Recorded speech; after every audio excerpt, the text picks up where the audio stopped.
नमस्कार दोस्तों, स्वागत है आपका हमारी चैनल के एक और नई वीडियो में। हमारी आज की स्टोरी मेरी दीदी ने मुझे बताई थी। ये इंसिडेंट उन्हीं के एक कोलीग के साथ हुई थी। मेरी दीदी जब काम करती थी गुवाहाटी आसाम में, ये तब की बात है। मेरी दीदी के फ्रेंड जिसका नाम अनन्या होती है, उसकी बर्थडे रहती है तो उसने सबको एक कैफे में बर्थडे ट्रीट रखी होती है। शाम को सब उस बर्थडे ट्रीट में अच्छा खासा एंजॉय करते हैं। फिर रात 10 बजे में सब अपने अपने घर को चले जाते हैं।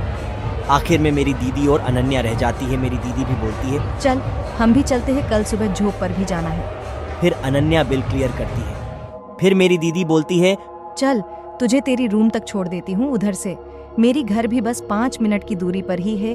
फिर दोनों वॉक करते करते जा रहे होते हैं। अचानक से अनन्या चिल्लाती है जोर से।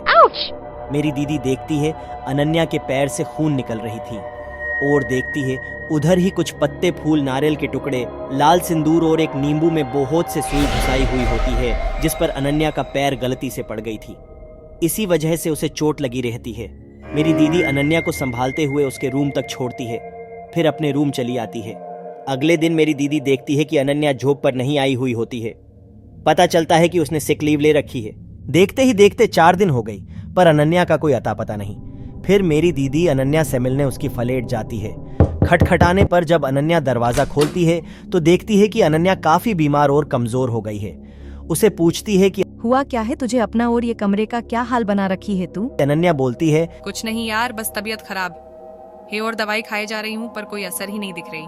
मेरी दीदी घोर करती है कि अनन्या काफी डरी सहमी हुई है और उससे कोई बात छुपा रही होती है। तो मेरी दीदी बोलती है कि चल आज मैं तेरे साथ रह के तेरी मदद करूंगी, तू जल्दी ठीक हो जाएगी। पर अनन्या उसे माना कर रही थी, रिक्वेस्ट कर रही थी कि प्लीज मेरी बात मान, तू अपने घर चले जा, वही तेरे लिए ठीक होगी। फिर मेरी दीदी बोलती है, अपनी हालत देखी है क्या हो रखा है, मैं नहीं जा रही, तू चुपचाप बता बात क्या है। पर अनन्या कुछ नहीं बोलती है। मेरी दीदी खाना बनाती है, फिर दोनों मिलके खाते हैं और अनन्या मेडिसिन लेके सो जाती है। मेरी दीदी को आधी रात एक शोर से नींद खुलती है तो देखती है अनन्या अपना सर दीवार पर लगातार पीटे जा रही है। अनन्या तू ये क्या कर रही है? ये अपना सर क्यों दीवार पर ऐसे पीट रही है? आजा सो जा चुपचाप आके, वरना सर पे चोट लग जाएगी। पर अनन्या कुछ सुन ही नहीं रही थी, लगातार अपना सर पीटे जा रही थी।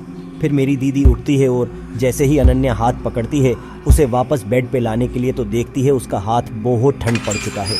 फिर अनन्या जैसे ही अपना सर मेरी दीदी की ओर घुमाती है तो देखती है कि अनन्या का चेहरा सफ़ेद पड़ चुका है और उसकी आंखों की दोनों पुतलियां गायब है और उसके आंखों में गहरे गड्ढे हो गई है। अनन्या बोलती है, इस लड़की को छोड़ के चुपचाप यहाँ से चले जा, वरना तेरे दोस्त के साथ तुझे भी मार के अपने साथ ले जाऊंगा। फिर मेरी दीदी हिम्मत करके बोलती है, अनन्या तुझे हुआ क्या है, होश में आ, मैं तेरी दोस्त दिव्या हूँ। अनन्या गुस्से में मेरी दीदी का गला पकड़ के एक हाथ से ही हवा में उठा देती है और तब तक नहीं छोड़ती है जब तक मेरी दीदी बेहोश नहीं हो जाती है। फिर सुबह जब मेरी दीदी की आंख खुलती है तो अनन्या कहीं नहीं दिख रही होती है। फिर मेरी दीदी उसे हर ढूंढती है पर अनन्या कहीं नहीं मिलती। फिर पुलिस स्टेशन में अनन्या की मिसिंग रिपोर्ट भी लिखवाती है। वापस घर लौटते वक्त एक मंदिर दिखती है। वहाँ एक बाबा से अनन्या के बारे में पूछने पर वो बाबा बोलते हैं कि उस रात जो अनन्या ने जो नींबू पर गलती से पैर रख दी थी न, उसमें एक जिन्न को कैद किया गया था मंत्रों से, पर तुम्हारे दोस्त के उस नींबू को कुचलते ही वो जिन्न आजाद हो गया और उसी वक्त उस पर हावी हो गया था। अब वो जिन्न तुम्हारे दोस्त को ले गया अपने साथ, अब वो कभी नहीं मिलेगी किसी को। इस घटना को अब तक पूरे 4 साल हो गए हैं और अब तक अनन्या का कुछ पता नहीं चला है।